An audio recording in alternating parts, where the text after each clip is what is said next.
아까 나눌 말씀은 사도행전입니다. 사도행전 18장 1절에서부터 11절 말씀입니다. 사도행전 18장 1절에서 11절 말씀. 예, 하루 종일 함께 있었지만 그래도 인사 나눕시다. 안녕하세요. 이 밤에 은혜로운 시간 되길 바랍니다. 우리 이런 거 안 해봤죠, 오랜만에. 1년에 한 3번 해요, 그쵸? 은혜로운 시간 되길 바랍니다. 예, 예배는 내가 명상하고 돌아볼 때가 있고요, 내가 믿음으로 좀 나아가야 될 때가 있습니다, 그쵸? 태도가 좀 다를 때가 필요해요. 저는 매번 이런 예배는 좋지 않다고 생각합니다. 하지만 1년에 몇 번 여러분들이 좀 더 나아가는 예배를 드릴 필요가 있으십니다, 그쵸? 오늘은 결정하고 나가셨으면 좋겠습니다. 내 은혜를 받기로 마음에 좀 정하시고, 내가 믿음을 갖기로 마음에 좀 정하시고, 이제까지 내가 여러 가지 내 마음의 풍경들을 돌아보지 않은 상태로 뭔가 앞으로 나아가는 것은 위험한 것이지만, 좀 돌아보셨다면, 아, 그래, 내 안에 이런 것들이 필요하다, 내 이런 부분이 문제구나, 이런 것들을 구한다라는 좀 결정의 시간들로 오늘 밤에 우리는 거의 안 하는 통성기도의 시간들을 좀 갖도록 하겠습니다. 긴 시간 예배드리진 않습니다. 예전처럼 막 새벽까지 하지 않아요, 그렇죠? 통성기도 오래 하면요, 은혜 떨어집니다. 괜히 목 아프고 힘들어요, 그렇죠? 짧게 할 거예요. 하지만 이 짧은 시간 동안 여러분들이 설교와 기도 가운데 낮에 묵상됐던 내용들, 그리고 여러분들의 삶 가운데 요즘의 기도 제목들을 이 시간을 좀 결정하면서 기도하는 그런 시간들이었으면 좋겠습니다. 한번 말씀을 시작해 보도록 합시다. 이 본문을 딱 읽어서 아, 이 목사님이 이 설교를 했었던 적이 있는 생각이 나시면 제 설교를 오랫동안 잘 챙겨주시는 분이에요. 이게 제가 유명한 설교입니다. 제가 한 설교 중에, 그렇죠? 제가 한 설교 중에 굉장히 유명한, 파퓰러한, 많은 사람들이 좋아하는 야성 설교 본문이었던 겁니다. 그쵸? 기억나시는 분들 있죠? 새로운 관점을 좀 다시 한번 같은 말씀 나눠봤으면 좋겠습니다. 들으신 분들 많이 있고 여러분들이 기억이 나시겠지만 다시 한번 바울을 회상하고 묵상해 봅시다. 바울이 지금 어떤 상황이라고 했습니까? 바울이 아테네에서 전도를 했어요. 그쵸? 17장에 보면 아테네에서 전도를 했습니다. 명설교를 했어요. 정말 좋은 설교를 했습니다. 근데 반응이 어땠죠? 반응이 굉장히 안 좋았습니다. 그 전까지 바울이 어디 가서 설교를 하면요, 반응이 열렬했어요. 선악과는 열렬했어요. 설교를 하면 한쪽에서 막 뒤집어져서 사람들이 변화되고, 그러니까 그것들에서 반발해서 사람들이 바울을 핍박하고, 바울은 이 구도에서 인생을 살았단 말이에요. 그렇죠? 뭔가 내가 영향력을 보이는데 그 영향이 너무 크기 때문에 그 영향에 반발하는 세력이 바울도 핍박하는, 기본적으로 어떤 구도가 어때요? 주파수가 이렇게 된 거예요. 굉장히 역동적입니다. 그렇죠? 너무 은혜로운 그 은혜가 있기 때문에 죽이려고 하는 시도가 있고 뭐 이런 식으로 됐어요. 그렇죠? 근데 아테네에서는, 아테네가 어딥니까? 그 당시에 로마는 정책정적인 수도지만요, 아테네는 지적인 수도예요. 그렇죠? 철학의 수도예요. 사실 로마라는 제국의 실제적인 지성을 담당하고 있는 도시입니다. 그렇죠? 그러니까 아테네가 변화되면 어떻게 되는 거예요? 로마가 변화되는 거예요. 그러니까 세속적 사고방식의 심장부, 로마적 가치의 핵심, 그 핵심을 주도하고 있는 사람, 그 석학들이 모여있는 거기란 말이에요. 그렇죠? 그러니까 여기를 어떻게 해요? 복음으로 깨트려야 되는 거잖아요. 그렇죠? 바울이 거기 가서 뭐라 합니까? 복음을 전하죠. 반응이 어떻게 나왔죠? 3가지로 나옵니다. 첫 번째, 저가 죽은 자의 살아남에 대해서 얘기한다고 비웃는 사람. 두 번째, 유일신교에서 하는 특별한, 요즘에 아테네에서 들어보기 힘든 유일신교에서 하는 새로운 뷰구나, 한번 좀 자세히 듣고 싶어하는 사람. 그렇죠? 그리고 정말 손해를 뽑게 몇 명 쫓아와서 세례받은 사람. 그렇죠? 여러분, 이 소수가 가치 있죠? 의미 있습니다. 하지만 이제까지 바울의 사역을 생각해 보십시오. 바울 사역하면 어땠어요? 회중이 뒤집어졌어요. 그렇죠? 대중이 변화됐습니다. 교회가 세워졌어요. 짧게 한 데는요, 들어간 지 몇 주 만에 교회 세우고 나왔습니다. 근데 어때요? 내가 설교를 했는데 반응이 어때요? 이제까지 이런 주파수였다면요, 여긴 핍박도 없어. 다른 데서는 나를 죽이려고 했는데 여기서는 나를 죽이려고 안 해요. 때리려고도 안 하고요, 고발하지도 않습니다. 관심이 없어요. 아, 저런 식의 견해 하고 끝납니다. 바울이 받았던 심적인 타격. 바울이 그 다음으로 온 데가 어디예요? 고린도입니다. 그러니까 바울이 어때요? 이제까지 바울의 인생에서 볼 수 없었던 굉장히 소극적인 태도가 나타나기 시작하죠. 왜요? 고린도는 그 당시 3대 도시였어요. 예술의 도시, 문화의 도시였습니다. 철학의 도시에서 안 되는데 문화와 예술의 도시에서 되겠어요? 사람이요, 어떤 철학을 갖고 있는 사람들보다요, 어떤 문화를 갖고 있는 사람이 더 거리감을 느낍니다. 그렇죠? 딱 봤을 때 여러분들 이 사람이 굉장히 성적, 다원주의적 사고방식을 설파하는 사람을 만났을 때 불편함을 느끼십니까? 그냥 이렇게 남자분 두 분이 굉장히 애틋하게 쳐다보면서 걸어가시는 거 보면서 좀 불편함을 느끼세요. 그렇죠? 우리는 어디에 더 반응해요? 문화에 더 반응한단 말이에요. 그렇죠? 철학은 무슨 옷을 입어요? 문화의 옷을 입죠. 그리고 여기는 어디에? 고린도는 그 그리스 철학의 종교화, 그리스 철학의 문화화가 가장 화려하게 이루어진 도시예요. 신을 위한 축제, 그 축제에 이루어지는 많은 춤, 그리고 어떤 섹슈얼한 것들, 그리고 어떤 엔터테인적인 것들, 거기서 생산되는 생산품들, 이것들이 너무 화려한 도시예요. 그게 이 도시의 주류예요. 이 도시를 살게 하는 것입니다. 거기 바울이 딱 도착했을 때 바울의 마음이 어땠을까요? 한 번 안 됐었죠? 그래서 바울이 여기서 나타나는 태도가 무엇이죠? 일정한 소극성을 갖기 시작합니다. 뭘 하기 시작하죠? 천막을 만들기 시작합니다. 우리는 오해하지 말아야 돼요. 바울은 지역을 돌아다니면서 가끔씩 천막 만드는 일들을 했었습니다. 이스라엘 사람들은, 유대인들은 그가 어떤 철학적인 일들을 할지라도 생업으로 할 수 있는 일을 한 가지씩 시켰어요. 바울도 그것들을 했고 천막 만드는 일을 했습니다. 근데 여기서는요, 바울은 어떤 측면에 더 집중해야 되다 보냐면 천막을 만들면서 어떻게 했다는 거예요? 4절을 보면 안식일마다 바울이 회당에서 강론하고 유대인과 헬라인을 권면하니라라고 나와 있는 부분에 포인트가 있습니다. 바울이 어떻게 했어요? 유대인과 헬라인을 권면했어요. 근데 이 권면이 무슨 뜻인지는 그 아래를 보면 더 자세히 나옵니다.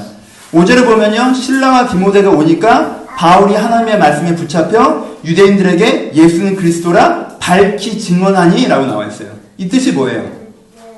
그 전에 바울은 회당에 들어가서 예수는 그리스도라 밝히 증언하지 않았다라는 거죠. 예를 들면 이런 식인 거죠. 바울이 그 전에 회당에 들어가서 뭘 했을까요?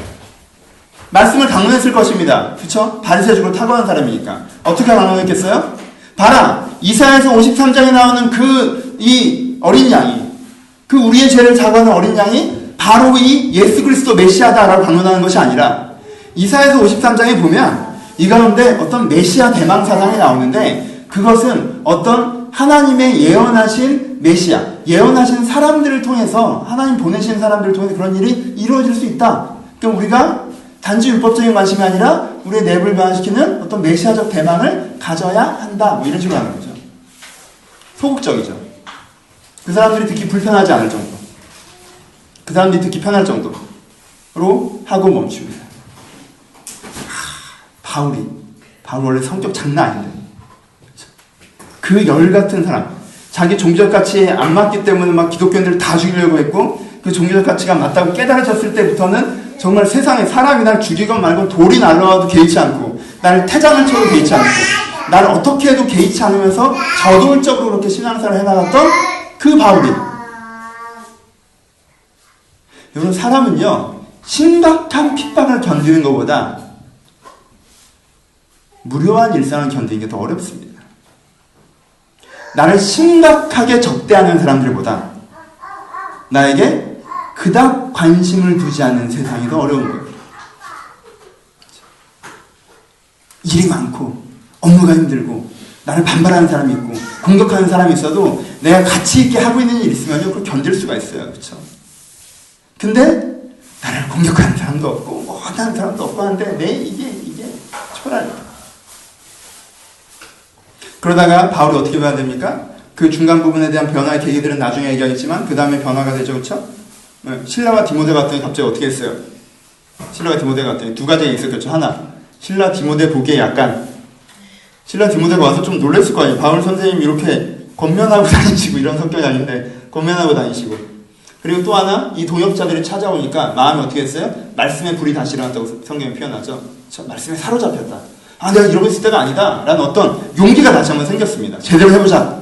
그래서 어떻게 했습니까? 그 용기를 가지고 전했죠. 예수는 그리스도라 밝히 전했습니다. 그랬더니 어떻게 됐죠? 바울이 두려워했던 일이 나오죠. 어떤 일? 왜 이제까지 밝히 전하지 못했어요? 전해봐야 받아들이기보다는 적대할까봐 그랬죠. 근데 결과적으로 어떻게 됩니까? 전했더니 받아들였어요? 아니죠. 적대했죠. 그래서 회당에서도 쫓겨나죠. 그리고 그때 바울이 어땠을 것 같아요? 아테네에서 내가 이제까지는 괜찮았단 말이에요. 아테네에서 해보려고 딱 했는데 이방인들에게 확 했는데 실패했어요. 실패했단 말이에요. 그래서 여기 와서는 이방인들보다는 회당에 있는 그래도 유대교에 관심 있는 사람들 대상으로 좀 더 현실적인 선택을 했어요. 그것도 이제는 저돌적으로 못하고 살살살 했어요. 근데 어느 날 보니까 이렇게 해서는 안 될 것 같아서 확 했어요. 그랬더니 또 실패했어요. 그리고 지금 뭐라 그래요? 그럼 내가 이방인에게로 가겠다라고 딱 말을 한 거예요. 근데 바울 이게 어떻게 했어요? 사실 A 코스가 해봤는데 안 돼서 B 코스로 가서 한 건데 또 안 된 거잖아요. 그쵸? A 코스를 처음 가는 게 아니에요. 근데 안 되겠다. 내가 A 코스를 가겠다라고 하는 거예요. 그때 막 자신감이 넘칠까요? 그렇잖아. 사람이 스키를 처음 타는 애가 뭣도 모르고 고급자 올라갔다가 굴러내려왔단 말이야. 그래서 안 되겠구나라고 하고 초급자 하나 타야겠다고 초급자 갔는데 또 굴러내려왔어. 또 얘가 뭐라 그래? 초급자가 안 맞는 것 같아. 다시 고급자를 가야겠다라고 하는 게 말이 되냔 말이에요. 애초부터 처음에 왜 여기로 왔는데, 그렇잖아요. 그러니까 그때 바울이 어떤 상태였겠어요? 본문에 적혀있죠. 뭐라고 하세요? 하나님께서 이 사람한테 뭐라고 하세요? 두려워하지 말라고 하시죠. 무슨 뜻이에요? 바울이 두려웠다는 거죠. 여러분, 바울 인생이 우리 인생이랑 되게 닮은 데가 많이 있습니다. 보세요. 바울자 빼고 우리 입장을 한번 더 볼까요? 우리는 사실 대학 다닐 때까지만 해도 우리가 꽤 괜찮은 줄 알잖아요. 그쵸?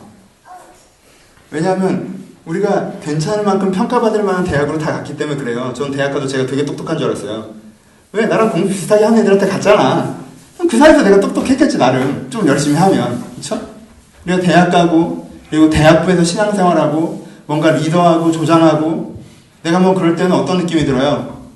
내가 인정받고, 뭔가 할 수 있고, 내가 굉장히 하나님의 대안인 것 같고, 내가 대단한 사람인 것 같고, 이런 생각이 들죠? 그리고 그때 했을 때 뭐가 됐단 말이에요, 막. 낙도선교 갔더니 막 사람들이 변화되고, 뭐 프로젝트에서 해외로 갔더니 그 일도 잘 되고, 뭔가 공동체가 부흥하는 것도 보고, 내가 학교에서 뭔가 프로젝트를 해서 처리했는데 그것도 하나님 뭔가 도우시고, 뭔가 그래서 일이 해결되고, 뭐 이런 것들을 나름대로 경험했단 말이에요. 그러니까 무슨 생각을 해요? 내가 사회에 나가서, 내가 세상에 나가서도 뭔가 내가 이런 식으로 하면 하나님께서 도우시고, 일이 풀려가고, 뭐 이런 생각을 하잖아요, 막연하게. 근데 딱 나가봤더니 어때요? 나가봤더니 어때요? 하나님은 대학에선 일하시는데, 하나님은 교회에선 일하시는데, 세상에선 일을 안 하시네. 바울의 표현대로 하면 하나님은 소아시아에선 일하셨는데 아테네는 못 들어가시네.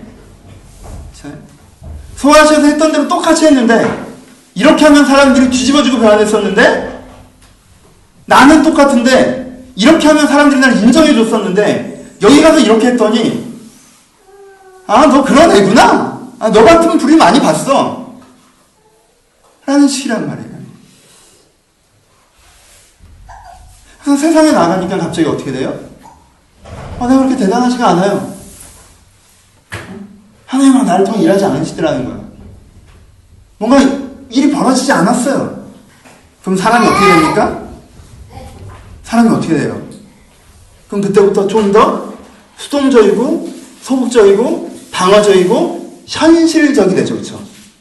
그래도 요 정도 바운드리 안에서는 그래도 유대교적 배경을 갖고 있는 사람들의 바운더리 안에서는 내가 그래도 요만큼은 할 수 있으니까 요 정도의 직장에서는 요 정도의 인맥에서는 요 정도의 포지셔닝에서는 그래 요만큼은 그래도 내가 할 수 있겠지 하고 현실적인 선택을 하기 시작한다는 거지.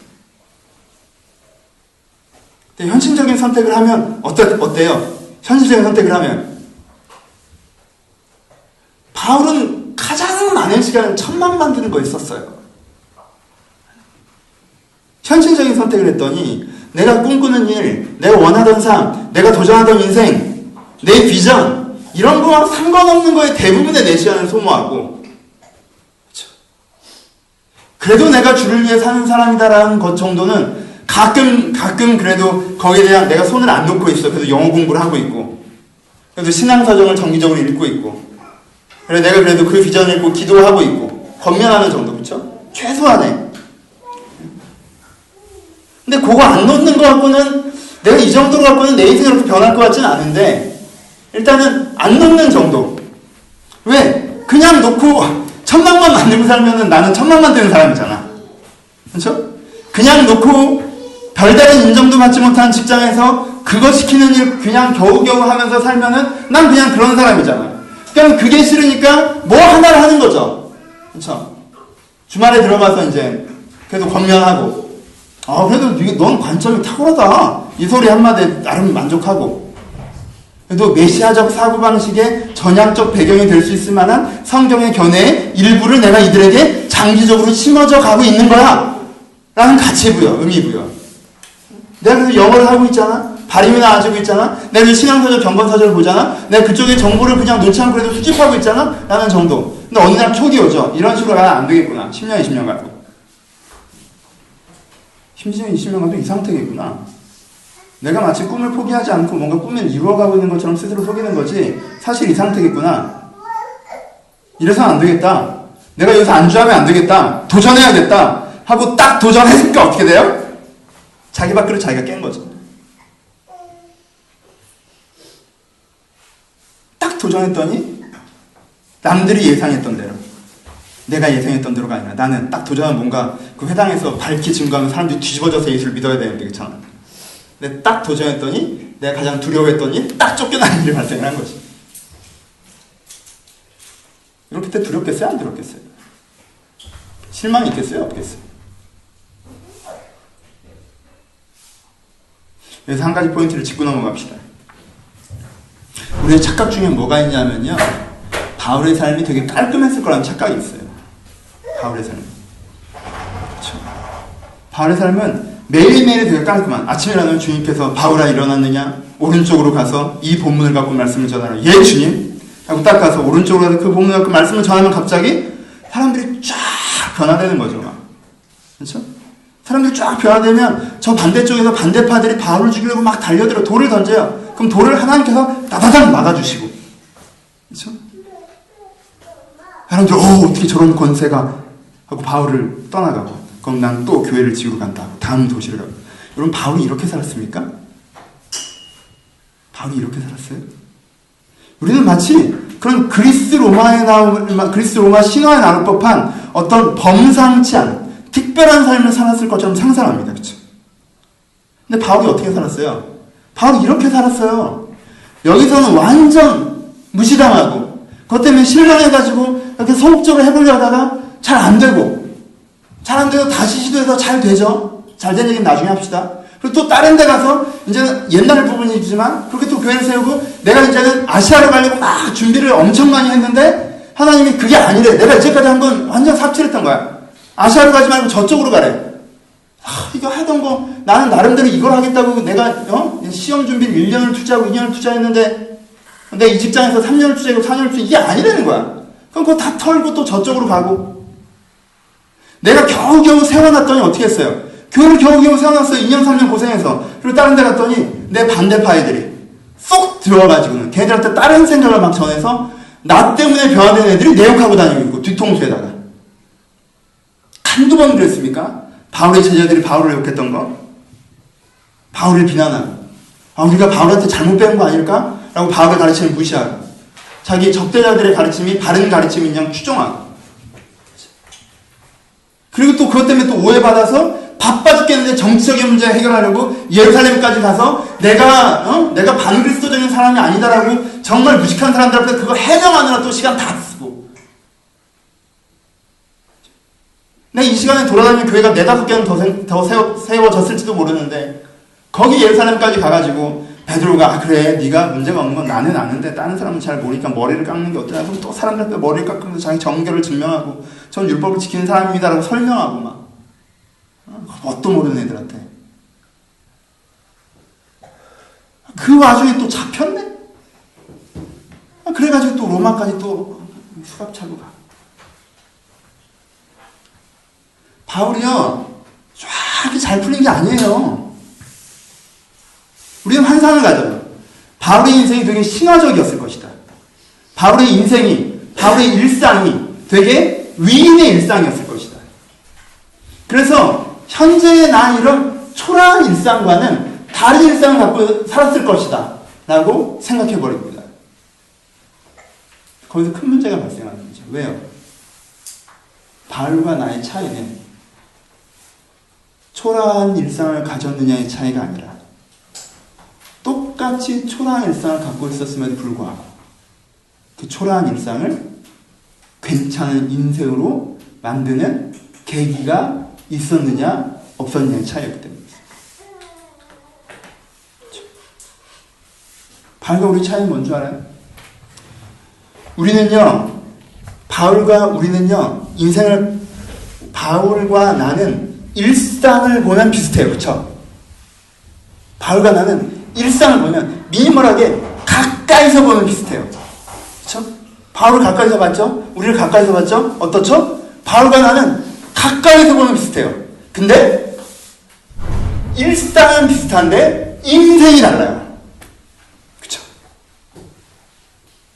가까이서 보면 비슷한데 멀리서 보면 달라요. 그럼 여기서 얘기하는 포인트는 뭐가 있습니까? 바울은 초라한 일상을 위대한 인생으로 만드는 반전 계기가 있었던 거고, 우리는 초라한 일상을 그대로 초라한 인생으로 만드는 거고, 우리는 가까이서 봤을 때 내 인생이나 멀리서 봤을 때 내 인생이나 비슷해요. 그쵸? 비슷해요.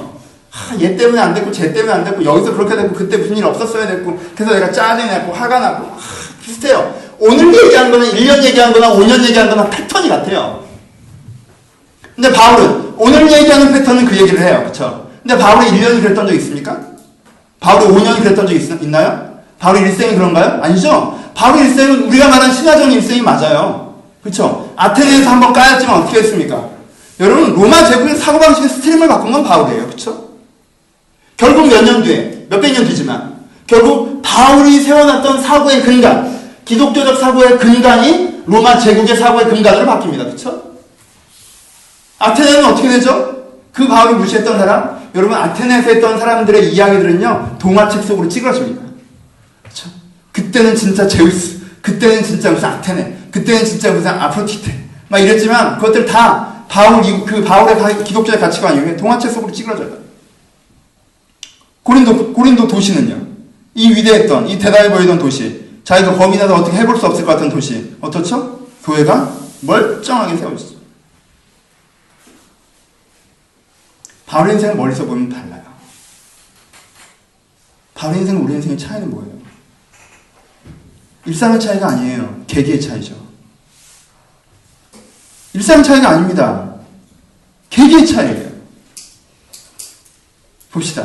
바울의 인생은 어떻게 바뀝니까? 바울과 우리의 가장 궁극적인 차이점을 봅시다. 바울의 인생이 어떻게 바뀌죠? 오늘 바뀌는 장면에 나오죠? 바울은 야, 나 이방인한테 갈래 한 다음에 쫄아 있었어요. 두려워 있었어요. 근데 그때 하나님께서 그에게 나타나서 뭐라고 하십니까? 9절에 보면 밤에 주께서 환상 가운데 바울에게 말씀하시되 두려워하지 말며 침묵하지 말고 말하라. 내가 너와 함께 있음에 어떤 사람도 너를 대적하여 해롭게 할 자가 없을 것이니 이는 이 성 중에 내 백성이 많음이라 하시더라고요. 바울에게는요 하나님이 나타나십니다. 그쵸? 이 부분에서 좀 더 자세히 얘기하겠습니다. 바울과 우리의 차이의 다른 거, 바울에게는 하나님께 나타나셨어요. 그래서 세 가지 얘기를 하십니다. 무슨 얘기 하세요? 우리가 이제까지 해왔던 설교에, 그쵸? 맨 처음에 무슨 얘기를 하세요? 내가 너와 어떻게 한다? 함께 한다고 얘기하시죠. 두려워하지 마. 겁먹지 마. 내가 너와 함께 라고 얘기하세요. 두 번째 무슨 얘기를 하세요? 비전을 보여주시죠. 이 성 중에 내 백성이 많아. 무슨 뜻이에요? 네가 하고 있는 이 일이 이루어질 거야. 네가 도전하는 이 도전이 성취될 거야. 이 성 중에 내 백성이 많아. 교회가 세우실 거야. 세 번째. 첫 번째는 하나님과 함께 하신다고 얘기하시고, 두 번째는 그에게 기대함을 보이시고, 세 번째는 그에게 뭐라고 말씀하셨어요? 이 얘기 전체죠. 이 잘못된 사고방, 그 전에 잘못된 사고방식을 갖고 있던 바울에게 지금 네가 네 입장을, 지금 네가 이 고린도라는 도시를 어떻게 바라봐야 하는지 가르치시죠. 그렇죠? 우리가 3주 동안 이 설교를 했습니다. 무슨 설교를 했어요? 여러분들이 두려워할 때 여러분들 어떤 하나님을 만나야 된다고 했습니까? 함께 하시는 하나님을 만나야 된다고 했죠? 여러분들이 나태해졌을 때, 안일해졌을 때 여러분들 어떤 하나님을 만나야 된다고 했어요? 여러분들에게 기대를 갖고 있는 하나님을 만나야 된다고 했어요. 그렇죠? 그리고 지난주에 뭐라고 얘기했습니까? 여러분들 가운데 혼란스러워. 여러 사람이 교만해지는 사람이 여러분들 어떤 하나님을 만나야 된다고 했어요? 여러분들 가르치시는 하나님을 만나야 된다고 했죠. 그렇죠? 그럼 바울의 인생이 바뀌는 이유는 뭡니까? 바울의 인생 자체가 하나님 없이 탁월해지는 게 아니에요, 여러분. 바울이 광야에서 2년 딱 진지하게 신앙생활 한 다음에 제자훈련 끝나니까 위대한 인격이 되어서 그 다음에 기독교적인 가치관과 신념을 가지고 딱딱딱딱 살아가는 게 아니라는 거예요. 바울은 지금 오늘도 이 순간에도 그가 사역을 시작한 지 한참 지난 시점이지만 오늘도 살아있는 하나님의 그 함께 하심과 그 기대하심과 그 가르치심에 의존하는 것으로 그 인생을 그렇게 만들어간다는 거예요. 여러분, 여러분들이 바울보다 성경에서 많이 할 수 있을까요? 불가능합니다. 왜요? 제가 바울보다 성경에서 많이 알지 못하기 때문에 그렇습니다. 여러분들은 저한테 배우고 집에서 따로 공부 안 하잖아요. 그렇죠? 저는 평생에도 바울만큼은 안 될 거예요. 그러니까 여러분들은 바울만큼 배울 수가 없어요. 바울은요, 그걸 다 알고도요. 여러분들이 바울보다 더 은사와 기적을 많이 맛보겠습니까? 바울이 이 지적인 사람이지만 죽은 사람도 살린 적 있거든요. 저는 바울 같은 건 안 할 거예요. 죽은 사람 살리는 거. 전 죽은 사람 보는 거 무서워서. 여러분들 마찬가지일 것 같아요. 바울이 그 은사도 경험했어요. 그 기적도 체험했어요. 바울이요, 여러분, 정말 많은 일을 해왔던 사람입니다. 그쵸? 여러분들이 얼마만큼 알고 있건 간에, 여러분들이 무슨 일을 해왔던 간에, 여러분들이 어떤 체험을 했던 간에, 투데이에 내가 하나님께 의존해서 하나님께 배우고 하나님의 함께 하심을 누리고 하나님의 기대하심을 느끼지 못한다면 우리는 여전히 바울 같은 초라함 속에 있는 거예요. 왜요? 기독교 정신은 주님께 어떤 가치관을 배우는 것이 아니라 기독교 정신은 그 하나님과 함께하는 것이기 때문에 그렇습니다. 여러분, 멋있지 않습니까? 왜 기독교에서 하나님을 아버지라고 부르는지 이 장면에서 보여주지 않나요? 바울에겐 뭐가 있었어요, 지금? 아버지가 있어요. 내가 겁먹으면 겁먹지 마. 내가 뒤에 있잖아. 라고 얘기하고. 야, 너는 정말 대단한 아이가 될 거야. 나는 너를 정말 기대한다. 아, 그건 그렇게 하는 게 아니야. 이걸 이렇게 하는 거야. 다시 한번 해봐. 이건 이런 뜻이고 저건 저런 뜻이거든. 내가 가르쳐 줄게. 다시 해봐. 배워봐. 바울에겐 누가 있어요? 바울에겐 아버지가 있습니다. 이게 아버지 아닌가요? 아버지의 모습이죠. 내가 내 아들을 바라보면서 이 아이가 지금 걸어가고 기어가고 뛰어가고 할 때 넘어질지도 몰라요. 흔들릴지도 몰라요. 하지만요, 넘어지는 것 같은 의미가 있어. 좋은 교육이 될 수 있어. 하지만 이 아이가 어떤 위해가 다가오려고 하면 아니야, 내가 너를 지켜줄게. 내가 너와 함께 하지 않으시겠어요? 걱정하지 마, 내가 너와 함께. 그리고 넌 그냥 그렇구나. 이건 아버지가 아니죠. 아버지네 보기에는 다 천재예요. 팔불출, 아들 자랑을 지나치게 한다면 그걸 입 밖으로 꺼내느냐 꺼내지 않느냐의 차이지. 그렇지 않아요? 내가 보기엔 이 아이는 특별하고 내가 보기엔 이 아이는 의미 있고 내 이 아이를 기대하고, 그리고 그렇게 내가 함께 있어주고 기대만 하는 거면 아버지가 아니죠. 팬이죠, 팬. 예? 그건 팬이에요. 동방신기 팬, 슈퍼주니어 팬, 카라 팬. 함께 해줘요. 그리고 기대합니다. 그렇죠? 하나님 우리의 팬이 아니에요. 하나님 우리의 아버지입니다. 그래서 우리 어떻게 하세요? 더 나아질수록 가르치죠. 바울과 우리의 차이는 뭐냐면, 바울적인 삶과 바울적이지 않은 삶의 차이는 뭐냐면 그 인생에 아버지가 있느냐는 것입니다. 여러분, 아테네에서 왜 그런 실패를 하게 했어요? 아테네에서 왜 그런 일이 있었죠? 바울은요, 여기까지 사역을 잘했어요. 그쵸? 지적인 사역을 했던 사람입니다. 가르침의 사역을 했어요. 바울은 그렇게 시작했습니다. 근데요, 하나님께서 고린도에서 바울의 스펙트럼을 넓히세요. 왜냐하면요, 고린도에 가서 어떻게 하냐, 아테네에서 깨진 다음에 바울이 이런 식으로 설교해서는 안 되잖아요. 그쵸? 그쵸? 바울은 80점짜리 목회자였어요. 잘하는 게 있었단 말이에요. 그것만으로 목회했습니다. 근데요, 그것만으로 해서는 성장하지 못하잖아요. 그러니까 아테네에서 안 되는 걸 한번 보여주셨어요. 그것만으로. 그 다음에 고린도에서 어떻게 하십니까? 고린도에서 하층민 정도로 하게 하십니다. 아테네의 철학자들은 거부했던 그 하나님의 복음. 그래서 고린도에서는요, 고린도의 지성인들이 당연히 이걸 거부하겠지. 바로 예상이 맞았어요. 하지만요, 하나님은 고린도에서 볼 때 하나님 보시는 고린도와 바울이 봤던 고린도가 다른 거예요. 하나님은요 그 고린도의 하층민들 가운데 하나님의 택한 자들이 많다고 하셨어요. 근데 하층민 전도를 하려면요 이렇게 썰을 풀어서는 안 돼요. 말로 되는 게 아니란 말이야. 그래서 뭘 나타내기 시작해요? 바울이 권위와 권능으로 일하기 시작합니다. 기적도 많이 일어나고 은사도 많이 일어나고. 바울은 그런 류의 삶을 했던 사람이 아니었어요. 하지만 이곳에서는요 수많은 기적과 은사와 치유와 그리고 영권으로 일하는 일들을 합니다. 그러면서 어떻게 해요? 내가 하는 게 아니구나. 내가 얼마나 미약했니. 고린도 전서를 읽어보세요. 내가 거기서 너를 봤는데 미약하였고 작았고 약했고. 내가 하는 게 아니라 주가 하시는 겁니다. 말로 하는 거고 논리도 하는 거고 강론으로 하고 설교를 하는 거는 자신이 있었으나 그렇게 하는 것이 아니니까 주님 내가 하는 게 아니라 주가 하는 것입니다. 이 사람이 말로 되지 않습니다. 설명으로 되지 않습니다. 무지한 자들은 무지해서 알아야 될 귀가 없고 지식이 있다고 하는 자들은 자기 이름에 사로잡혀서 들을 생각을 하잖아. 그 사이에서 바울이 하나님 그래도 귀가 없는 이들을 겸손하게 나오니 이들 가운데 주님께서 일하소서 할 때 바울 사에게 새 장면이 열려요. 이건 바울의 성장이고 성숙입니다. 바울은 거기서 또 하나의 레벨이 업그레이드된 목회자로 거듭납니다. 고린도에 사역할 때와 고린도를 떠날 때의 바울은 달라요. 바울의 사역이 전성기는 에베소인데 거기서는 정말 균형 있는 사역, 말씀 사역과 권능 사역을 함께 병행하면서 하나님께서 그 도시 가운데 일하시게 하는 모습을 볼 수가 있어요. 하나님은요 바울을 깨려고 혹은 바울 아테네에선 안 먹혀서 일하지 않으셨던 게 아니에요. 하나님은 하나님 나름대로 계획이 있었어요. 하나님 나름대로 생각이 있었어요. 하나님께서는요 바울이 그 과정을 통해서 하나님 아버지를 통해서 그 과정을 통해서 변화되고 신뢰하고 깨닫기를 나아가는 그것이 있었다라는 것입니다. 그것이 있었어요. 하나님께는 그렇게 하십니다. 이번에 여름휴가 때 이한이를 바닷가에 데려갔어요. 이한이는 바닷가에 안 들어갑니다 원래. 이한이는 무서운 건 절대 안 해요.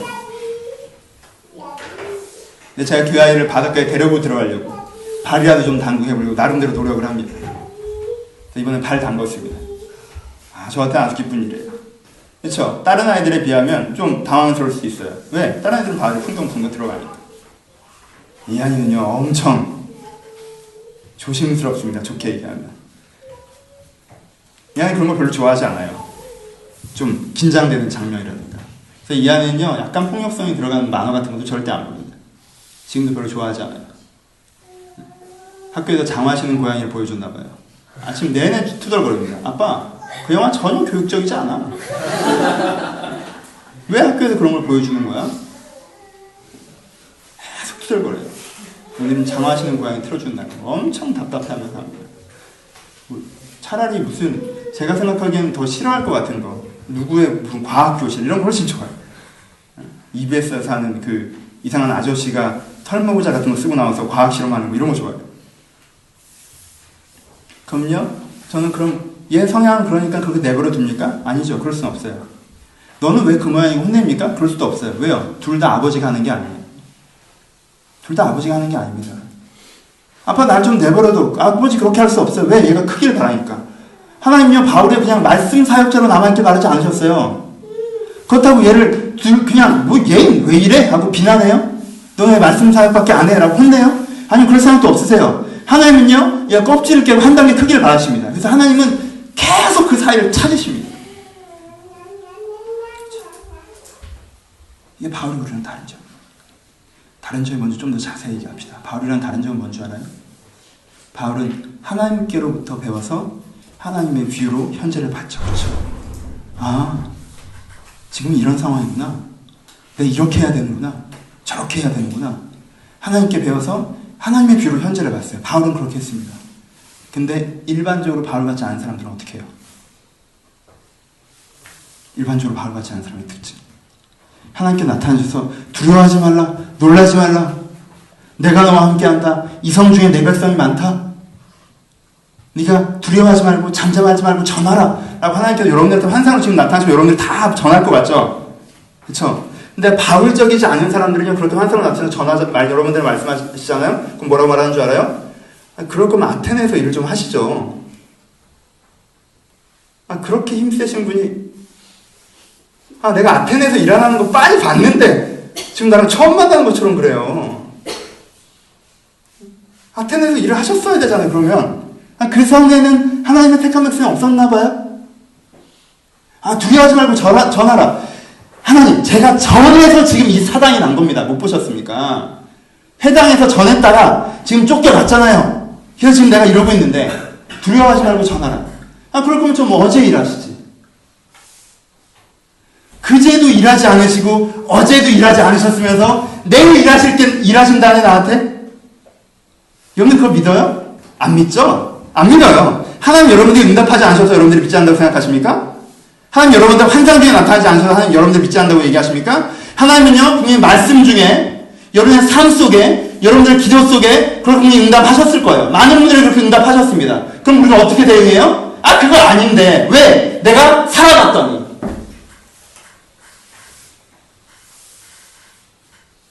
이건 하나님도 못 이겨요. 경험으로 배운 사람. 하나님이 무슨 얘기를 해도 아테네에서 왜 일을 안 했는지 설명을 해줘야 난 앞으로 진행을 하겠다고 하는 사람. 방금 전에 회당에서 깨졌는데 무슨 말을 하는 거냐고 하는 사람. 경험에서 배운 사람. 다른 관점이 있을 수 있다고 생각하지 않는 사람. 바울과 우리의 차이는 뭔지 아십니까? 경험에서 배운다는 것입니다.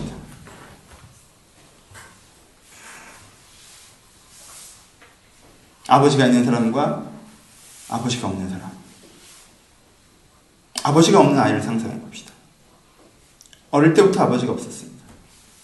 전 고아에 굉장히 오랜 시간 사역할 기회가 있었어요. 아버지가 없어요. 아버지가 없는 아이의 특징은 권위를 신뢰하지 않는다는 것입니다. 선생이 해주는 얘기, 방문교사가 해주는 얘기, 원장님이 해주는 얘기, 상담교사가 해주는 얘기 믿지 않습니다. 잘 믿지 않아요. 왜요? 권위를 경험해 본 적이 없기 때문에 그렇습니다. 누가 나를 가르친다고 신뢰하지 않기 때문에 그래요. 그리고 뭘로 배웁니까? 경험으로 배웁니다. 17살짜리 아이들이 노인의 눈을 갖고 있습니다. 왜요? 살아봤더니 그렇더라. 내가 고등학교도 안 가고 대학도 안 가지만 내가 진짜 아르바이트하고 바닥에서 굴러보고 뒷골목 생활해보고 했더니 세상이 이렇더라. 세상은 이렇게 살아야 되는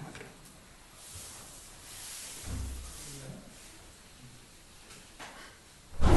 하나님께서 우리에게 너희를 고아와 같이 버려두지 않으신다고 하셨어요. 근데 우리들은 자꾸 고아인 것 같은 마음으로 살아갑니다. 경험으로 배우고 그 경험이 굉장히 큰 깨달음과 가치와 기준인 거죠. 그 경험을 해석하는 기준에 지금 내가 바라보는 뷰 이상의 다른 뷰가 존재할 수 있는 가능성은 전혀 없다는 것이 생각합니다. 경험으로 배우고 경험으로 봅니다. 그래서 권위, 하나님에 대한 신뢰가 없습니다. 이것이 우리를 얼마나 성장하지 못하게 하는 줄 아십니까? 우리를 얼마나 그 자리에 멈춰서게 하는 줄 아십니까?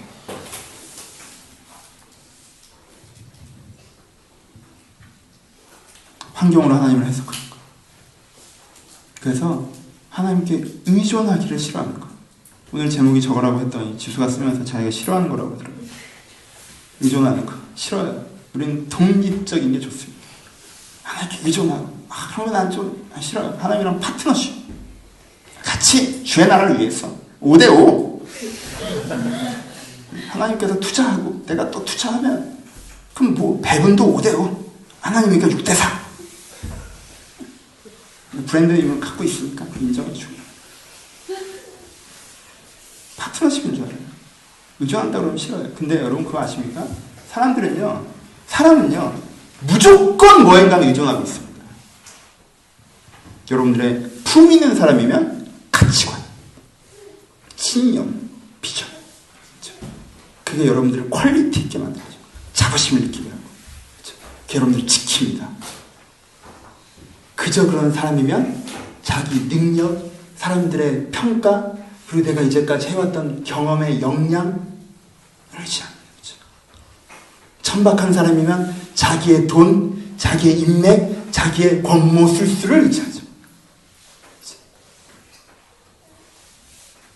난 여기에 전혀 의지하지 않고 나는 자연인 나로서 하나님과 자연과 세상과 상관없이 완벽하게 독립적인 인간이라고 생각하신다면 여러분들은 원불교에서 말씀하시는 바로 그 원 안에 들어갑니다. 그런 사람 있어요? 아니죠. 자기들끼리 경쟁하죠. 난 저런 천박한 걸 의지하지 않아. 난 내 능력을 의지하지. 쟤는 부모를 의지하네? 쟤는 돈을 의지하네? 아니야. 난 내 능력을 의지해. 야, 무슨 능력을 의지하냐? 사람의 능력이 중요한 게 아니야. 가치가 중요한 거지.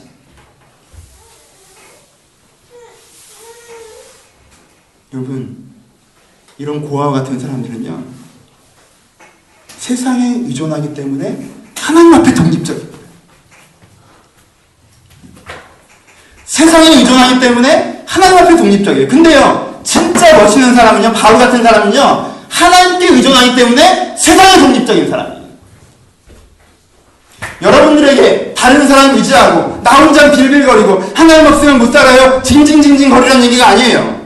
하나님 이것도 해주세요, 저것도 해주세요, 저것도 해주세요. 내가 하는 건 하나도 없이 하나님께 다 떠넘긴 다음에 나는 그냥 뒤로 자빠져서 아무것도 하지 않고 하늘을 감떨어지길 기다리라는 얘기 아닙니다. 여러분, 바울이 그렇게 살았습니까? 여러분, 하나님이 바울에게 해준 건 딱 하나예요. 그렇게 깨닫게 하시고 가르쳐주시고 다음부터 나가서 전하는 건 바울이에요. 용기를 낸 건 바울이에요. 교회를 세운 건 바울이에요. 세상을 바꾼 건 바울입니다. 뭐에 상관없이, 세상이 그에게 어떠하든가 상관없이. 왜? 그는 하나님을 의존했기 때문에 세상 앞에 독립적으로 살아가는 것입니다.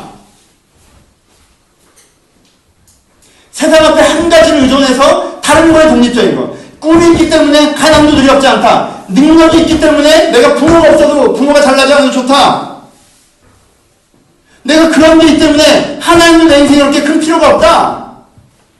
그 능력 흔들리면 어떻게 하실 건데요? 그 비전과 가치가 이루어지지 않으면 어떻게 할 건데요? 그 틀린다면 어떻게 하실 겁니까? 그 아버지 돌아가시면 어떻게 할 겁니까? 그 돈 사라지면 어떻게 하실 거예요? 버틸 수 있어요?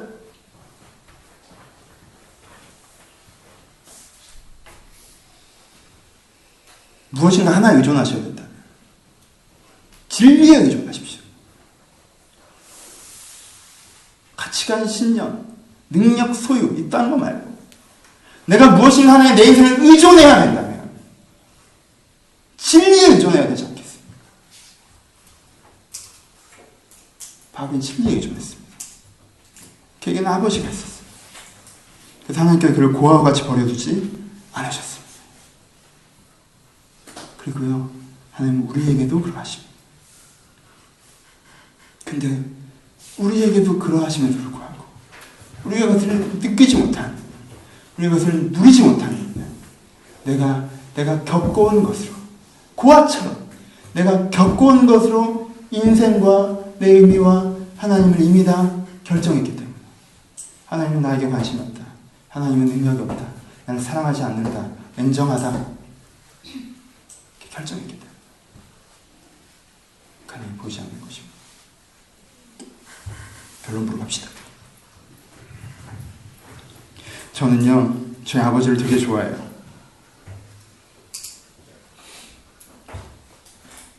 저희 아버지는 자수성가하신 분입니다. 고하시고 맨몸으로 서울에 초등학교 때 기차에 매달려서 올라오셔서 그 다음부터 장신 일하셔서 서울역에서 수돗물 먹으면서 사시다가 취업해서 일해서 사업을 이렇게 오르셨어요. 그분이 중학교 때부터는 꽤 돈을 많이 모으셨죠. 하지만요, 전 지금도 그때가 생각납니다. 제가 가장 예민했을 수 있는, 그쵸? 어린 시절, 그리고 초등학교 때는요, 굉장히 가난했어요. 지금 제가 살고 있는 13평짜리 조그만 아파트에 살고, 주공 아파트 구조도 똑같아요. 전에 살았던 건 구조가 똑같고, 그 아파트에 살고 있었고. 저는요, 아버지가 트럭을 처음 사셨던 날을 기억합니다. 아버지가 가구점을 하셨는데 조그마한 가구점이었어요. 그러니까 물건이 팔리면요, 트럭을 불러다가 용달을 붙여야 돼요. 그럼 돈이 많이 떨어지잖아요. 그러니까 용달을 사고 싶은 게 꿈이셨어요. 그래서 용달차를 사줬어요. 이제 가게가 좀 커진 거죠. 그리고요, 그 용달을 처음 산 날, 이 앞에 세 사람 앉을 수 있잖아요. 아버지랑 형이랑 저랑 타고요, 그때 개나리 아파트라는 아파트에 살았는데 개나리 아파트 6동을 계속 뱅글뱅글 아버지 운전 연습하시느라고. 그리고 거기서 교회를 가려면 테헤란로라는 굉장히 넓은 길을 지나가야지 교회를 갈 수 있는데 어머니랑 아버지랑 앞에 타시고 저희 둘이 담요를 쓰고 뒤에 짐칸에 탔습니다. 얼마나 재밌는지 몰라요. 그 시골에서 나는 거잖아요. 뒤에 타다 막 가는 거. 경찰에 걸릴까봐. 담요 같은 거에 딱 덮고 쭈그리고 타가지고. 근데 그 지역이 어떤 지역이었냐면요. 강남이 재개발되면서 강북에서 돈 있는 분들이 쫙 넘어올 때였어요. 그쵸? 그럼 학교에 가면 딱 두 부류였습니다. 여기가 논밭일 때부터 살았던 돈 없었던 사람들. 그리고 강남이 재개발돼서 좋은 아파트가 된 다음에 넘어온 사람들. 그쵸? 그럼 보면요. 아파트 단지가 저쪽은 50평형대가 있었어요. 그때는. 근데 여기는 13평형대였어요. 그 당시 58평이 우리나라 아파트 중에서 제일 큰 때였습니다. 그 당시에 개나리 아파트랑 압구정동에 있는 현대 아파트가 제일 컸어요. 같은 반이에요. 내가 쌓은 도시락, 내가 갖고 있는 돈, 우리의 집안, 얘가 하고 있는 얘기. 그 당시에 내 짝이 뭐 국립극장에서 보는 오페라를 보고 오고 초등학생인데 뭐 난 그게 뭔지 모르겠는데 그런 이야기들을 나누고 자기들끼리 그 사이에서 어색하게 있는 그런 상황이 되면 무슨 생각이 드냐면요. 우리 아버지도 가게 아니고 회사였으면 좋겠다는 생각이 듭니다. 우리 아버지는 가게에서 하는 장사꾼이고 저 사람은 회사의 사장님이고 물론 가구형 옆집 빵집 사장님이 우리 아빠를 사장님이라고 부르긴 하지만 우리 아빠는 사장님이었으면 좋겠다. 장사하시는 분 말이에요. 처음엔 그렇게 좋았던 트럭이요. 어느 정도 되게 불편합니다. 우리도 수용차 있었으면 좋겠다. 트럭 말고. 그럼 두 가지 생각을 하게 됩니다. 첫 번째 생각은 뭐냐면요.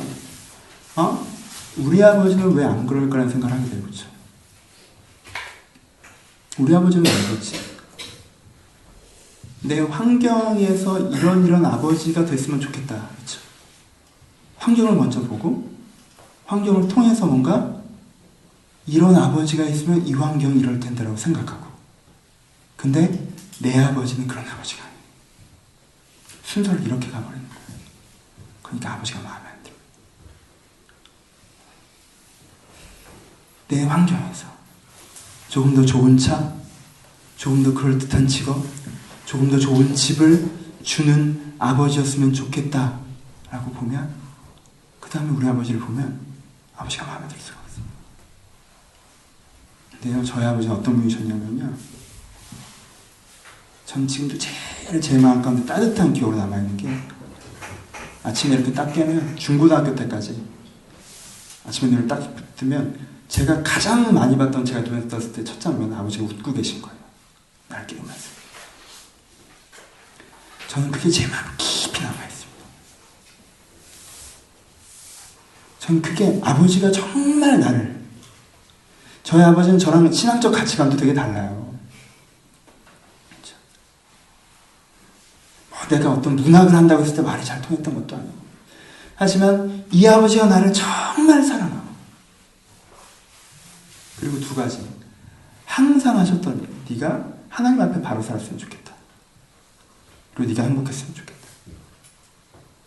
아버님 저한테 그 세 가지를 주셨어요. 물론 나중에 일정 기간은 경제적으로 서포트해 주신 적도 있었지만 근데요 경제로 서포트해 주신 기간보다 저를 지키는 아버지 순서가 어떻게 되냐면요 환경을 보고 우리 아버지는 왜 이런 아버지가 아니지? 아버지가 왜 저럴까가 아니라 순서가 나를 아침마다 지켜봐 주시는 아버지 그리고 내 인생이 진짜 행복하길 바라고 내가 하나님을 위한 인생의 길 하나님 앞에서 값진 인생의 길을 기준을 세우고 나를 바라봐 주시는 그 아버지 이로 시작하면 내가 이런 아버지를 가지고 어떻게 살아가야겠구나 내가 저런 거 갖고 비교할 필요가 없겠구나 내가 저런 것과 상관없이 이런 사람이 되겠구나 의 순서로 가는 거죠. 순서가 달라져요. 예전에 얘기했던 것처럼 제가 대학교 1학년 때 시험에 들어서 대학교 1, 2학년 때 시험에 들어 교회를 가지 않으려고 할 때 교회 가지 않고 그냥 어쩌다가 들리고 진짜 3일 만에 술 먹다가 집에 들어가고 이럴 때 그때도 마찬가지 잠자고 있는 제 머리에 손을 얹으시고 눈물이 후두둑 떨어지는데 잠든 척했지만 제 마음에 들었던 건 딱 하나예요. 내가 아버지한테 이러면 안 되겠다. 그럼 아버지는 그런 존재입니다. 아버지는요, 여러분들에게 밥 사주고 집 사주고 여러분 환경에 개입해서 환경에 어려운 일 한번 안 일어나도록 쫙 탄탄대로 깔아주는 그런 존재는 아니에요. 그렇지 않아요? 아버지란 건요, 나를 지켜봐주고, 나를 도와주고, 나를 기대해주고, 나를 가르쳐주고. 근데 하나님에게도 같은 패턴을 갖습니다. 하나님, 제가 살아보니까, 나는 지금 이렇고 이런데, 난 이런 인생에 안 좋은 일을 겪어왔고, 난 이런 환경 가운데 있었고, 난 이때 이렇게 됐으면 좋았을 텐데, 이때 저렇게 됐으면 좋았을 텐데, 아버지가 그때 그렇게 해줬으면 정말 좋았을 텐데, 그때 내 진로를 좀 이렇게 열어주고, 내 경제 문제를 이렇게 해결해주고, 내가 상처받을 때 이렇게 도와주고, 그렇게 해놓았으면 아무 일도 없었을 텐데, 내 인생 참 괜찮았을 텐데, 왜 아버지는 안 그런 거야? 이게 아버지에 대한 인격적인 접근입니까? 아니죠? 사실 이 사람은 뭐에 대해서만 얘기하는 거예요? 내 인생에 대해서만 얘기하고 있는 거죠? 내 환경에 대해서만 얘기하는 거죠? 그리고 그 책임을 하나님께 돌리고 있는 거죠? 그렇게만 얘기하는 거예요. 그러니까 아버지가 마음에 안 들죠? 아버지가 마음에 안 들어요. 그 하나님은 마음에 들지 않습니다. 나에게 어려운 일이 일어나게 했던 하나님, 미니멀을 보면 정말 나에게 안 도와주는 것 같은 그 하나님, 장면을 보면 개입하지 않으신 것 같은 그 하나님, 마음에 들지 않는 거예요.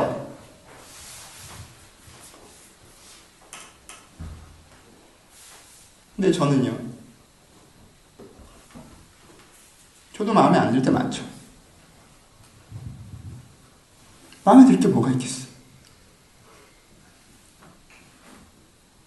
내 목회할 때 꿈은 내가 존경하는 목사님 밑에서 배워서 교회 서포트와 지도를 받으며 화려하게 개척하는 거였는데, 때로마다 진짜 개고생을 하면서 내가 모셨던 목사님들은 왜 이렇게 신문에 자주 나는지 막 미친 욕 엄청 달려. 우리 목사님만 나오면, 내가 모셨던 목사님들만 나오면. 근데 그거 아십니까? 제가 예수를 믿고 은혜를 받고 성령을 받은 이후에, 제가 20몇 살에 그렇게 예수를 깊이 만난 이후에, 내가 진지하게 주님 앞에 무릎 꿇었을 때 하나님께서 항상 거기서 저를 바라보고 계셨습니다. 내가 진지하게 무릎을 꿇었을 때, 내가 얼마만큼 주님을 외면했건 상관없이, 내가 무슨 잘못을 하고 왔건 상관없이, 내가 지금 어떤 마음으로 서 있건 상관없이, 내가 진지하게 무릎을 꿇었을 때 하나님께서는 거기 항상 서 계셨어요. 제가 갖고 있는 하나님에 대한 사랑은 그거예요. 하나님이 어떤 일을 벌리게 해주시고 어떤 일을 이루어주시고 감사하죠. 감사합니다.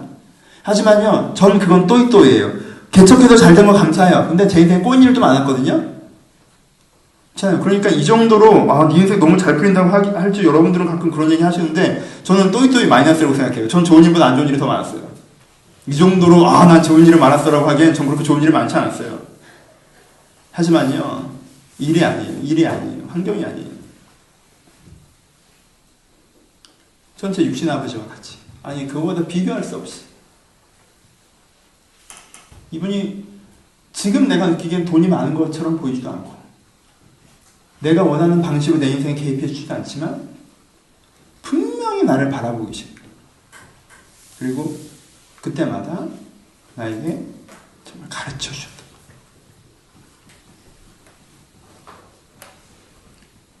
그것이 제가 생각하는 아버지입니다.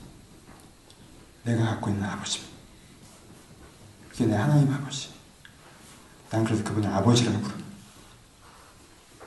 내 앞길을 열어줘서, 내 길을 탄탄하게 해줘서가 아니라, 내 인생에 나쁜 일이 일어나지 않게 지켜줘서, 내 일에 좋은 일이 일어나게 해줘서가 아니라, 하나님 그렇게 나랑 같이 계셨기 때문에 내가 그를 아버지라고. 여러분한테 묻습니다. 여러분 진짜 그렇게 안 좋은 일만 있으셨습니까? 여기까지 걸어오시는데 정말 하나님께서 나를 함께 하지 않으셨고, 나를 버리셨고, 나에게 무관심하셨고, 나를 가르치지 않으셨고, 그러셨습니까? 정말 그러셨습니까? 정말 그게 여러분 인생의 전체를 봤을 때 여러분들의 고백입니까? 하나님 여러분들에게 찾아오지 않으셨습니까? 하나님께 여러분들 버리셨었나요? 은혜의 날이 정말 없었습니까? 여러분의 마음을 뜨겁게 하시고 여러분 많이 쉬었던 날들이 없었습니까? 여러분들이 그때 배우지 않았으면 다른 길로 갔을 텐데 그때 그도 나를 가르치셔서 여기까지 오게 하셨던 그 가르침이 없었습니까? 하나님께서 그때 나에게 다시 한번 기회를 주시고 기회를 주셔서 난 인생이 안 될 것 같고 난 인생이 포기되는 것 같고 난 인생이 여기까지인 것 같은데 다시 한번 걷게 하셨던 적이 없으셨습니까? 전 좀 억울합니다. 전 하나님 입장에서 억울해요. 억울할 것 같아요. 하나님이. 왜요? 전 봤어요. 여러분 인생에 하나님께서 하셨던 것들. 하시지 않으셨습니까? 가르치지 않으셨습니까? 인도하지 않으셨어요? 함께하지 않으셨습니까? 그런데 왜 그 몇 가지에 내가 눈을 맞추고 시선을 고정시키고 아테네에서 일하지 않으셨으니까 하나님이 잘못되었다. 회장에서 일하지 않으셨으니까 하나님이 잘못되었다. 내가 광야에서 만났던 하나님은 무엇이고 내 7교회를 세워갈 때 만났던 하나님은 무엇이고 내 인생을 바꿨던 그 하나님은 무엇이고 내 오늘과 내 인생의 며칠에 내 시선을 집중하면서 하나님이 마치 내 인생 전체였었던 것처럼 한 번도 나를 인도하지 않으셨던 것처럼 이제 우리 그 고아와 같은 마음에서 걸어 나옵시다. 하나님께 여러분들 그렇게 대하지 않으셨습니다. 지금도 그렇게 대하고 있지 않으십니다. 단지 여러분들이 생각하는 방식과 여러분들의 예상대로 하지 않으셨겠죠. 여러분 윤슬이랑 본산이 뛰어다니는 거 보면 귀엽죠? 얼마나 귀엽습니까? 그렇죠? 엄마 아빠가 정말 따라붙어서 그 아이를 돌보고 섬깁니다. 저 때는요 애한테 뭐 요구하지 않습니다. 지금은 전 이 아이한테 많은 걸 요구해요. 하지만 저 때는 요구하지 않아요. 다 해줍니다. 그쵸? 다 해줘요. 근데요 애들이 불만이 많아요. 안 그래요? 윤슬이 본산이가 불만이 없습니까? 불만이 있죠. 왜 부모가 내가 하자는 대로 안 하나? 왜 부모가 내 생각대로 해주지 않나? 불만이 없겠습니까? 불만의 사운드를 우리가 오늘도 여러 번 들었잖아요. 윤슬이가 낮에도. 왜 그래요? 부모가 마음이 모자라서 그래요? 관심이 있어서 그래요? 아니에요. 자기 생각에 갇혀있기 때문에 그래요. 자기 입장에 갇혀있기 때문에. 하나님 우리를 고아와 같이 버려두지 않으십니다. 하나님 분명히 아버지로서 우리 가운데 계십니다. 그 하나님을 신뢰하십니다. 세 가지 결론입니다.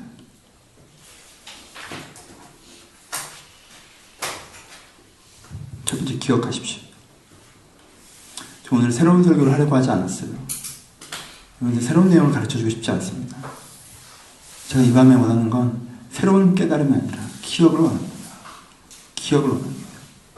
여러분들이 받았던 은혜를 기억하십시오. 하나님이 여러분들 어떻게 하셨는지, 하나님이 여러분들 어떤 분이신지 기억하십시오. 내가 관심 있고 내가 섭섭했고 내가 마음에 안 들었던 것에 시선을 고정하고 그것에 대해서 하나님께 이야기하는 것을 멈추고 하나님이 내 인생이 어떠셨는지 기억하십시오. 두 번째, 결정하십시오. 아직 그런 기억을 할 만한 거리들이 없으신 분들, 이제 믿음을 시작해보려고 하는 분들, 믿음을 오래 영위해왔지만 내 안에 이런 기억이 없는, 사실 나는 그 실적인 믿음은 굉장히 부족하다고 생각하시는 분들 괜찮습니다. 평가받는 자리 아닙니다. 시작하는 자리. 여러분 오늘 밤에 그 기억이 되게 하십시오.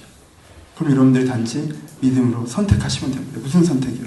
하나님이 나와 함께 하시며 나에게 기대하시며 그리고 나를 가르치시는 그 하나님이 지금 내게 있다고 저 목사가 저렇게 앞에 얘기를 하는데 내 말씀으로 배웠는데 정말 그 하나님이 있다면 내가 그 하나님을 만나기를 바랍니다. 내가 그 하나님을 인정한다고, 내가 그 하나님이 있다고 믿기로 선택한다고 결정하십시오. 세 번째, 의존하십시오. 여러분 절대 의존하지 않는 마음 때문에 이 사단이 났다는 걸 잊으시면 안 됩니다. 내가 뭔가 의존하고 있기 때문에 내가 세상에 어떠한 능력, 돈, 경험, 그리고 내가 갖고 있는 어떤 가치관 이런 것들을 의존하고 있기 때문에 하나님께 의존하지 않으면 되는 용기가 생기셨겠죠. 그래서 주와 멀어진 것입니다. 그래서 망각이 찾아온 것입니다. 그래서 잊어버린 것입니다. 내가 내 인생 스스로 잘 살 수 있을 것 같고 내가 나대로 살 수 있을 것 같고 왜요? 의존할 다른 거리가 생겼으니까. 그래서 주와 멀어지는 것입니다. 여러분, 이 망각에서 걸어 나오시려면 내가 이것이 아니라 정말 하나님께 의존하고자 하는 마음이죠. 왜 지금도 하나님을 믿기 망설이십니까? 내가 신께 의존한다는 것이 싫어서 그러십니까? 내가 의존하는 무엇을 놓아야 된다고 생각해서 그러십니까? 여러분, 제가 계속 말씀드립니다. 무엇인가 하나의 인간이 의존해서 살아가야 된다면 그건 진리에 의존해서 살아가야 됩니다. 지금 그 의존을 결정하십시오. 여러분들이 이 밤에 여러분들이 내 안에 있었던 그 은혜를 기억하고 여러분들이 다시 한번 그 하나님이 아버지라는 것을 믿기로 결정하고 내가 주님께 의존하기로 마음먹고 나간다면 함께 여러분들 가운데 찾아오셔서 여러분들 만질 것입니다. 수고하고 무거운 짐진 자들아 다 내게로 오라. 내가 너를 쉬게 하리라. 바울이 기독교적 가치관으로 살아갔다면 여기서 사역을 접지 않았을 거예요. 여러분, 수고하고 무거운 짐을 지고 살아가는 건 꼭 죄를 지어서 꼭 수준이 낮아서 예수를 처음 믿을 때를 얘기하는 것이 아닙니다. 우리는 인생길 자체를 수고하고 무거운 짐을 지고 걸어갑니다. 하나님이 없으면 우리는 지속적으로 스스로 환경에서 배우려고 하고 내 관점에서 보려고 하고 그것 때문에 두렵고 그렇기 때문에 무엇이라도 세상적으로 의존하려고 하는 그 초라함 속에서 살아가기 때문에 그렇습니다. 하지만 내가 하나님을 의지하기로 이 밤에 결정하신다면 주님께 이 밤에 여러분들 삶 가운데 일하실 것입니다. 그 은혜를 받으시기 우리가 짧게 기도할 것이지만 이 기도 시간 가운데 그 은혜가 회복되기를 주님의 이름으로 축원합니다. 기도하겠습니다.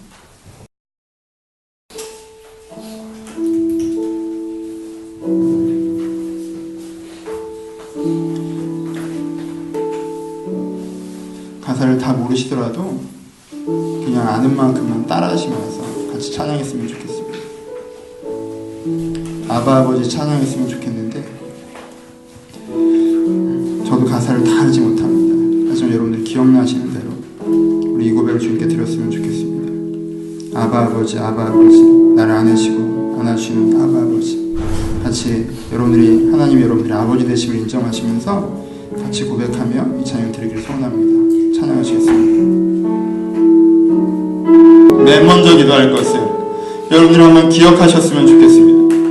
예전의 은혜를 한번 기억해 보십시오. 여러분들이 그때 내가 은혜를 받았었지라는 사건은 기억나는데 그때 그 마음이 기억나지 않는다면 우리 이 밤에 좀 회개합시다. 누가 변한 것입니까? 하나님, 주님께 나를 분명히 인도하셨었습니다. 내 인생을 바라보면 주님께 인도하지 않은 모습도 보이나 분명히 주님께 나를 인도하셨던 모습도 내가 분명히 직면합니다. 주님, 하지만 제가 그 은혜를 잊어버렸던 것들을 용서하여 주옵소서. 지금 내가 다시 한번 기억하길 바랍니다. 하나님께 나를 얼마나 사랑하셨는지, 얼마나 나를 인도하셨는지 다시 한번 기억되길 바랍니다. 여러분 마음 가운데 하나님의 향해서 있던 그 고백이, 그 마음이 회복됐으면 좋겠습니다. 제가 봤던 여러분들이 아닌 분들도 있습니다. 하나님 사랑하지 않으셨습니까? 하나님 사랑하지 않으셨습니까? 그 마음 잊지 않으셨습니까? 그 마음 어디에 있습니까 지금? 그리고 그 마음이 다시 한번 기억됐으면 좋겠습니다. 그럼 다시 배울 필요 없으시잖아요. 기억했으면 좋겠습니다. 하나님, 제가 사실 주님을 사랑합니다. 사실 주님께 나와 함께 하셨습니다. 주님께 나에게 은혜를 주셨습니다. 주님, 내가 기억합니다. 감사합니다. 죄송합니다. 여러분 주셨던 그 은혜를 다시 한번 기억하시면서 주님께 감사하다, 주님께 죄송하다, 지금도 여전히 그 마음으로 내가 느끼지 못하고 있을 때라도 주님을 사랑한다고 여러분의 마음을 주님 앞에 고백하며 기억하며 기도하기를 소원합니다. 기도하겠습니다. 여러분 솔직히 뭐 때문에 삐지셨습니까? 하나님께 멀어진 여러분들에게 묻습니다. 뭐 때문에 주님께 삐지셨습니까? 뭐 때문에 주님께 화가 나셨습니까? 뭐 때문에 주님께 실망하셨습니까? 실망하실 수 있습니다. 바울도 실망했습니다. 삐질 수 있습니다. 바울도 삐졌어요. 화가 날 수 있습니다. 바울도 화가 났습니다. 내 가정의 문제 때문에, 내 진로의 문제 때문에, 내 변하지 않는 신앙의 문제 때문에 내가 하나님께 왠지 답답함을 느낄 수 있습니다. 하지만 여러분께 부탁드립니다. 그것을 주님과 함께 이야기하십시오. 지금 바울이 주님과 이야기하는 거죠. 지금 바울이 주님과 이 이야기를 하는 거죠. 지금 실망하고 두려울 때 하나님과 이야기를 하면서 변화되는 것처럼 우리 그 얘기를 주님과 합시다. 하나님, 제가 그 문제 때문에 실망이 되어서 마치 하나님의 능력이 없는 것처럼 나와 멀리 계신 것처럼 내가 생각했었는데 하나님이 그 일을 향한 뜻은 무엇이셨습니까? 하나님, 그때 어떤 마음으로 나와 함께 계셨습니까? 지금은 그 문제에 대해서 나에게 어떻게 말씀하십니까? 여러분들이 그것들을 꺼내내셨으면 좋겠습니다. 고백하셨으면 좋겠습니다. 이건 크지 않은 목소리로 기도하셨습니다. 여러분들이 사실 하나님께 섭섭했던, 하나님 여러분 앞에 앉아있다고 생각하는, 하나님이 아직 믿기지 않으시는 분은, 하나님 내가 이래서 주님과 믿기지 않는데, 하나님이 계시다면 내 이것 때문에 주님이 믿기지 않는데 이 부분에 대해서 주님께 말씀해 주실 수 없겠습니까? 그렇게 나아가실 때 하나님께 이 시간 여러분들의 마음 만질 거라 기대합니다. 여러분들 옆에 있는 친구에게 이야기하듯이 고백하시면서 여러분들이 섭섭했던 것들, 서운했던 것들, 하나님이 믿기지 않는 이유, 그것들을 함께 고백했으면, 그 문제를 하나님과 함께 얘기했으면 좋겠습니다. 우리 자유롭게 5분에서 10분 정도 이 문제를 가지고 깊이 주님께 고백하며 간구하며 기도하기를 소원합니다. 기도하겠습니다. 저는 하나님의 환상 가운데 바울에게 나타나셔서 응답하기 전에 바울이 이 문제를 갖고 주님 앞에 기도했을 거라고 상상합니다. 여러분들 혹시 어제와 오늘만 보셔서 답답하신 분들 계십니까?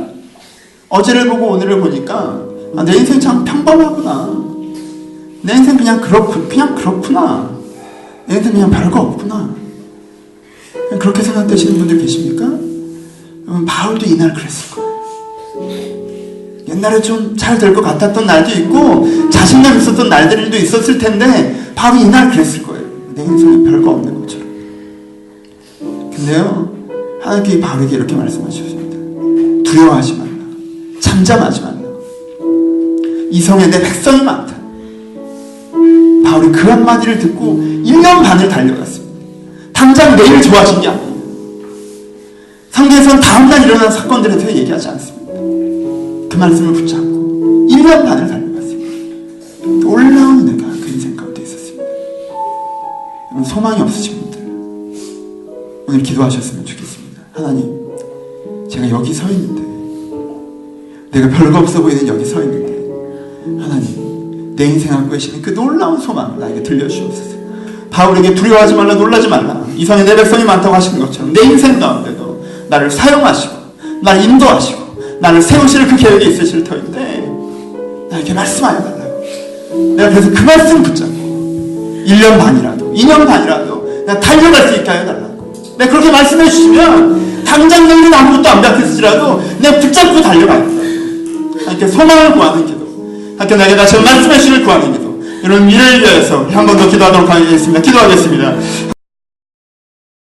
이 말씀을 가지고는 한 가지만 더 기도했으면 좋겠는데, 여러분 여기 약속하는 기도를 들으셨으면 좋겠습니다. 지키지 못할지도 모르겠지만 우리가 약속하고 또 약속합시다. 하나님, 제 주님 의지하겠습니다.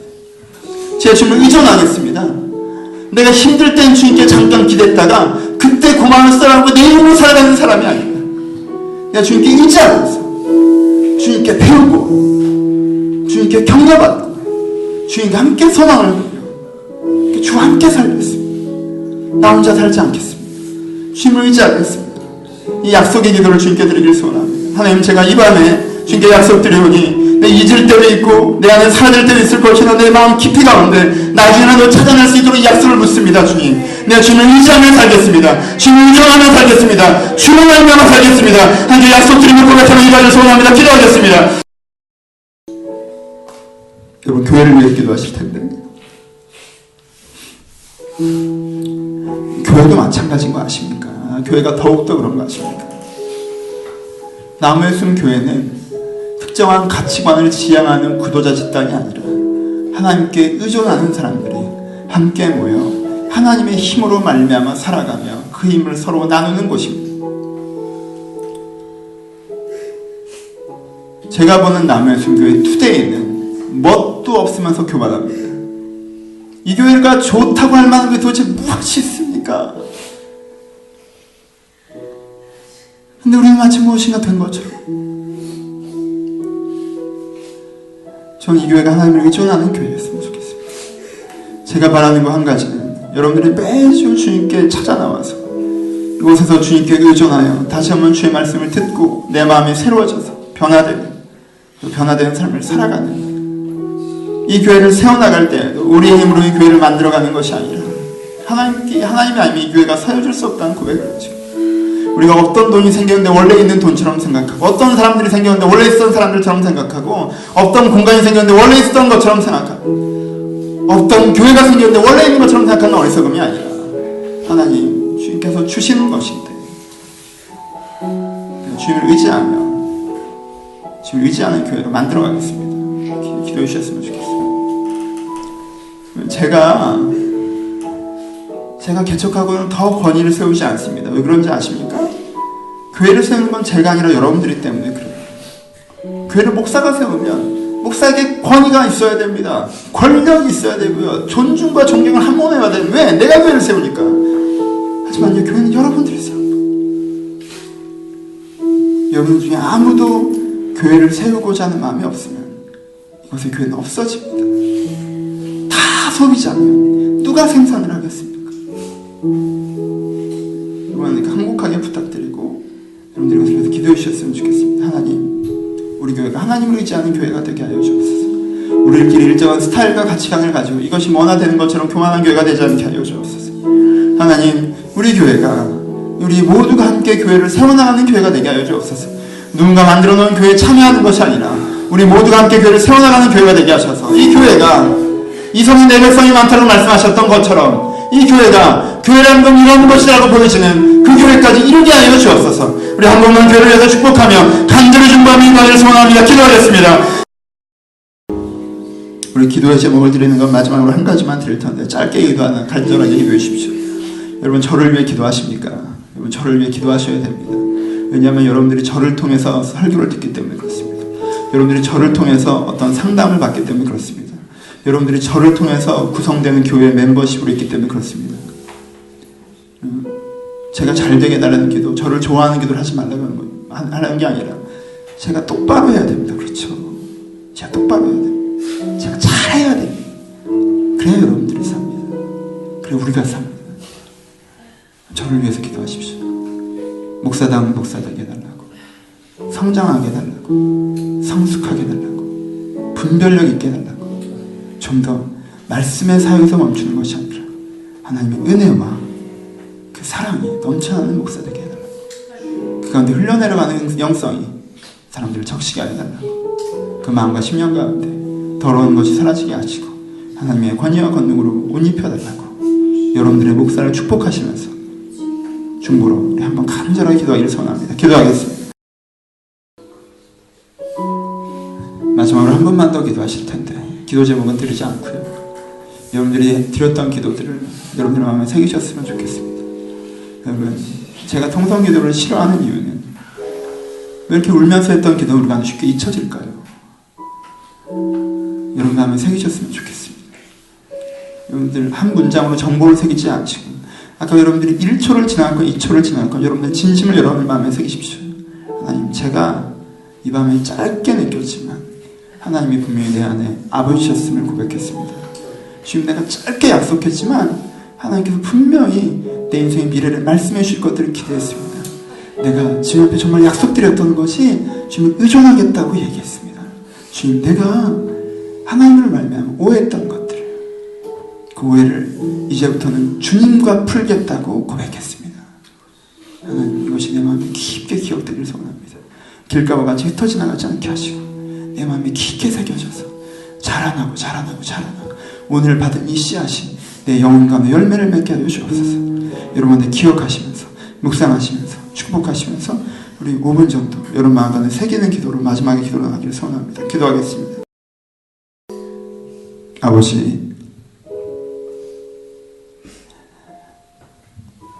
아버지, 하나님께서 제 아버지셔서 감사드립니다. 제가 이 의미도 모르고 주님을 부를 때가 많이 있었습니다. 하지만 하나님께 내 아버지심을 이 밤에 다시 한번 제가 믿고 느낍니다. 나와 항상 함께 하셨고 나에게 기대하고 계시고 내가 그 수많은 잘못 속에 있을 때라도 한 번도 그 기대감을 포기하지 않으셨다. 나를 가르치셨다. 지금도 나에게 그렇게 하고 계십니다. 당신 나의 아버지셔서 감사드립니다. 제가 이 밤에 약속드립니다. 제가 이것을 잊지 않기로 하나님께 고백하며 내 마음에 새깁니다. 주님께서 나에게 아버지신데 제가 너무 자주 잊었습니다. 주님, 아버지가 없는 것처럼 나 혼자 사는 것처럼 고아처럼 그렇게 지냈음을 주 앞에 고백합니다. 하나님, 주님께 분명히 나를 고아같이 버려주지 않으셨습니다. 제가 오해하는 것이 주님께 그러지 않으셨습니다. 주님, 내가 아버지가 계심을 항상 기억하겠습니다. 주님, 제가 이제부터 오해가 있으면 주님과 풀겠습니다. 저 혼자 생각하고 세상과 이야기하는 것이 아니라 내 오해 때문에 주님 앞에 입을 닫고도 하나님 앞에 아무 일 없는 양 가장하는 것이 아니라 이제부터 오해가 있으면 주님과 풀겠습니다. 그리고 하나님이 나빠 보이고 하나님께서 멀어주셨던 그 모든 것을 제가 오해로 규정하겠습니다. 제가 몰라서 그런 것이지 주님께서는 분명히 아테네에서도 일하셨습니다. 하나님, 오해를 제가 풀겠습니다. 하나님과 함께 내 오해를 풀어가게 하여 주옵소서. 주님, 내 인생의 미래에 대해서 내가 주님께 듣기를 소원합니다. 하나님, 정말 이 교회를 어떻게 하길 바라시는지, 여기 있는 한 사람 한 사람들이 주님께서 어떻게 되길 바라시는지 제가 듣겠습니다. 제 눈으로 보고 제가 생각하고 제 계획하는 어리석음에서 걸어나옵니다. 이제 주님께 듣기를 소원합니다. 주님, 우리 모두가 내 인생에 대해서 그리고 이 교회에 대해서 주님께 듣게 하여 주옵소서. 주님, 정말 약속드리는 것은 제가 제 힘으로 살아간 어리석은 자가 다시 되지 않고 하나님을 항상 의존하겠다고 약속드립니다. 주님을 보고 주님께 묻고 주님께 배우겠습니다. 우리가 그러겠사오니 내 가운데 항상 찾아오셔서 나와 함께하여 주옵소서. 그네가 내 마음 가운데 사라지지 않기를 기대하오니 주여, 이것이 가장 소중하니 나와 함께하여 주옵소서.